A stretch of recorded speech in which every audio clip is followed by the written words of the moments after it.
Если вы каким-то образом умудрились пропустить, то знайте, с недавних пор игрокам из наших широт открылась возможность вполне легально играть на корейских серверах Tron and Liberty. И вообще, откровенно говоря, выглядит все так, как будто сама NCSoft будет выступать у нас в качестве издателя этой MMORPG, если до этого дойдет дело. Пока дело не дошло, но корейцы замутили так называемые серверы развития, бусты реалмы, где можно с хорошими иксами быстро прокачать себе персонажа и потом благополучно бесплатно его перенести на основные серверы. Впрочем, как оказалось, всегда нужно читать то, что написано мелким шрифтом. Проблема заключается в том, что сразу нужно найти, где этот самый мелкий шрифт притаился, и, разумеется, перевести все это дело с корейского. Что ж, mission, так сказать, complete. Давайте знакомиться с тем, что там корейцы написали мелким шрифтом. Не забываем подписываться на канал, напоминаю, это лучший способ поддержать наши начинания в это нелегкое время. Также крайне рекомендую подписаться на мой телеграм, с недавних пор там теперь открыто общение, так что помимо актуалочки по MMORPG и контенту Гоха Медиа,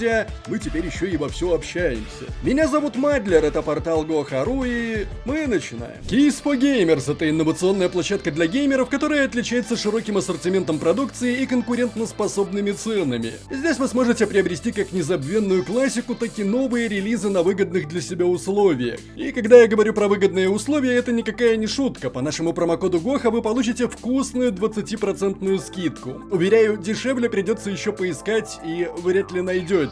Невероятное множество всевозможных предложений для Steam, PlayStation, Xbox, Nintendo и Battle.net, причем игры можно покупать как ключами, так и гифтами. Подписки на PlayStation Plus и Xbox Game Pass, покупка игровой валюты, игровых очков, программного обеспечения, и все это с возможностью выбрать наиболее выгодные для себя предложения среди разных продавцов. Торговаться, кстати, тоже никто не запрещал, напоминаю, площадка торговая. Ну и само собой разумеется, но все-таки произнесу это вслух, никаких проблем с оплатой из наших широт не наблюдается. Ссылка на площадку Keys for Gamers в описании и закрепленном комментарии. Не забывайте вводить промокод GOHA. Значит, коротенечко введу вас в курс дела. На прошедшей недавно трансляции в чатике появились люди, которые начали предъявлять. То есть, Мадлер, какого хрена ты не предупредил нас, что после всех этих гипербуст мега-серваков будет вай? И я такой, типа, чё? Откуда у вас вообще эта информация? Потому что я что-то от официалов не видел такой информации. Но, как оказалось, от официалов такая информация была. Причем появилась она аж на 23.07.2024. Просто, ну, скажем так, эта информация широко не освещалась, потому что появилась она исключительно на корейском. Ну и мы там на радости, знаете, там, ура, ура, нас пустили на Корею. Вот это вот все дело благополучно пропустили. Не я один. Но таки я хочу вам сказать, даже те, кто не пропустил, мне кажется, до конца в этой теме не разобрались. Поэтому предлагаю прямо сейчас досконально все изучить. Погнали! Итак, для начала нас интересуют в принципе временные рамки всего этого праздника жизни. Я имею в виду время работы серверов развития Tron and Liberty. И такая информация есть. Сервера с гипербустом будут действовать с 24 июля до регулярного технического обслуживания в среду 28 августа 2024 года. Иными словами, интеграция с другими серверами игры произойдет во время планового технического обслуживания именно в среду 28 августа 2024 года. Причем, насколько я понимаю, 28 августа это вообще крайний срок. То бишь, получается, что переносить своего персонажа, потому что все вот эти вот X2, да, буст фичи будут работать до 21 августа. И, соответственно, переносить своего персонажа можно и нужно будет в период с 21 по 28 августа. Ежели вы вдруг по каким-то причинам этого не сделаете, то персонажей, кстати, 40 уровня, не ниже, просто автоматически перенесет на какой-то потом уже анонсированный сервак, как в выгребную яму. То есть бульк. Так что озаботьтесь тем, чтобы до 28 августа перенести своего персонажа, 40-го, но в нашем случае, я уверен, 50-го уровня, на какой-то из предложенных серваков. Вот пока тут тоже непонятно, какие серваки будут предложены. То есть, фактически, путей два. Вы либо самолично пользуетесь функцией переноса персонажа посредством специального билета, который станет доступен во внутриигровом магазине после очередного технического обслуживания 21 августа. Причем, я хочу подчеркнуть, один раз на аккаунт. Не 2, не 10, а именно 1. Либо ничего не предпринимаете, и вашего персонажа 40-го уровня автоматически замерджат на какой-нибудь рандомный сервер. Нужно также отметить, что дополнительных слотов для персонажей разработчики вполне сознательно не предусмотрели. Таким образом, если в вашей учетной записи слотов будет недостаточно, придется что-то удалять.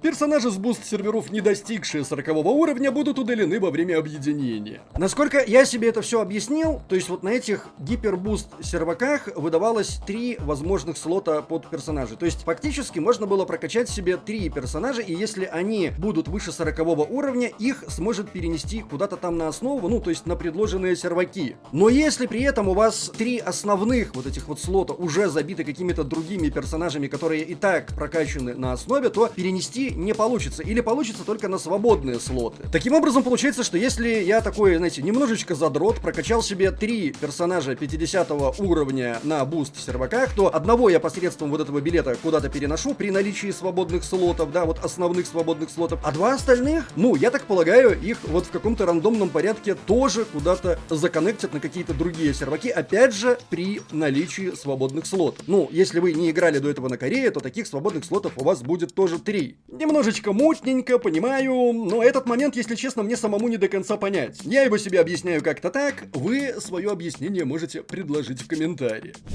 Существует также ряд ограничений на передаваемое оборудование и товары при переносе и интеграции сервера для прокачанных выше 40 уровня персонажей, о чем разработчики честно предупреждают. Предупреждают, правда, не на английском, но кто ж их будет в этом винить? Играем-то мы на корейских серваках. Итак, официально. Сервер Гипербуста прекратит работу во время планового технического обслуживания в среду 28 августа 2024 года. И персонажи, не использовавшие возможность переноса, будут объединены на заранее анонсированный сервер. При этом разработчики сообщают, что при переносе или мердже предоставят специальный ящик поддержки. Это, знаете, такой способ несколько подсластить пилюлю ввиду того, что некоторых итемов нас лишат при переносе. Пока непонятно, какие конкретно ингредиенты, скажем так, будет содержать этот ящик, но в любом случае, я думаю, разработчики постараются, чтобы мы не сильно грустили по сравнению с теми игроками, которые играют в это уже давно. Ящик поддержки можно будет найти в разделе «Склад» сразу после переезда, а подробности о компонентах будут представлены отдельно в более позднем объявлении. Разработчики также поясняют то, что в общем-то и так было понятно изначально. Мол, серверы Гипербуста были задуманы таковыми для того, чтобы благодаря специальным настройкам сервера и событиям мы могли быстро и безболезненно прокачать себе персонажа. Непосредственно перед выходом обширного нового региона и сопутствующим этому добавлением контента. Однако, учитывая то, что накопленные итемы и материалы роста могут оказать существенное влияние на экономику сервера переноса после окончания работы сервера Гипербуста, при переносе или интеграции на другой сервер можно будет передать не только лишь всю имеющуюся информацию. Что, в общем-то, довольно распространенная практика, ничего удивительного в этом нет. Кроме того, это,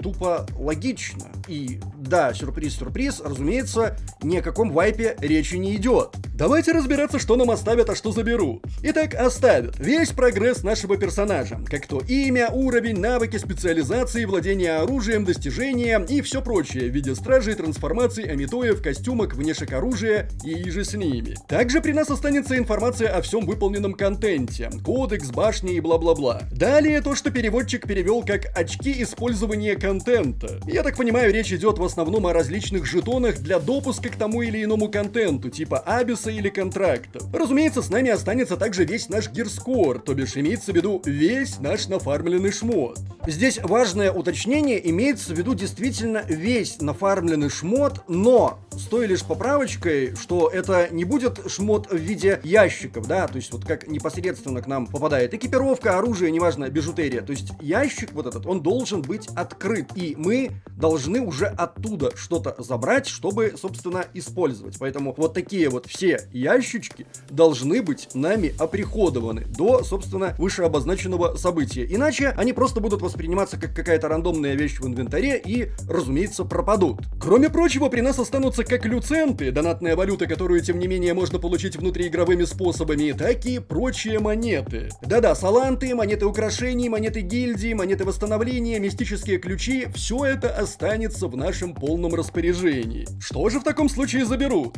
Тут все просто. Все, что в сумке, читая инвентаре, и на складе, кроме вышеобозначенного. При этом, как я уже упомянул, даже в этом случае разработчики постараются соразмерно компенсировать забранное специальным ящиком поддержки. Так что уверен, в накладе мы не останемся. Ну и вообще, еще раз. Было бы странно, если бы нас пустили на обычные, не буст серваки с x хрен пойми сколько накрабленным барахлом. Так что, как по мне, все достаточно честно, и никто не собирается нас оббирать или обесценивать наши невероятные жопочные часы. Также в конце хотелось бы коснуться такого, как мне казалось, весьма очевидного момента, но, как оказалось, далеко не всем это очевидно. Я имею в виду, ну знаете, в случае появления, дай бог, серваков с адекватным пингом для наших широт непосредственно от NCSoft, невозможно себе представить, чтобы разрешили перенести прокачанного на бустах персонажа, да и вообще прокачанного персонажа, на вот это вот подобие фрешей, потому что сама концепция фрешей подразумевает, что вы будете прокачивать там персонажа с нуля. Я реально думал, что это даже объяснять не стоит.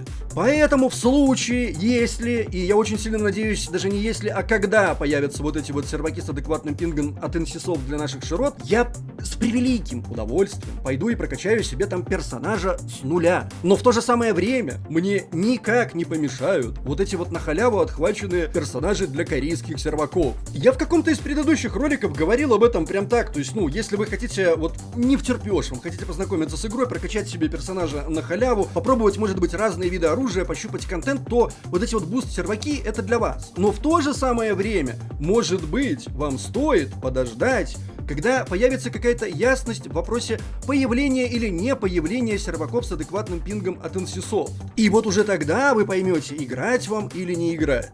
Просто лично для себя я выбрал вариант пойти и начать играть прямо сейчас. Не вижу смысла сидеть и чего-то ждать. Поэтому, если моя профдеформация каким-то образом ввела вас в заблуждение, мои, так сказать, голубочайшие. Ну а я просто жду с нетерпением хороших новостей от NCSoft. Ну и в дальнейшем, разумеется, как всегда, продолжим держать руку на пульсе, а вас в курсе.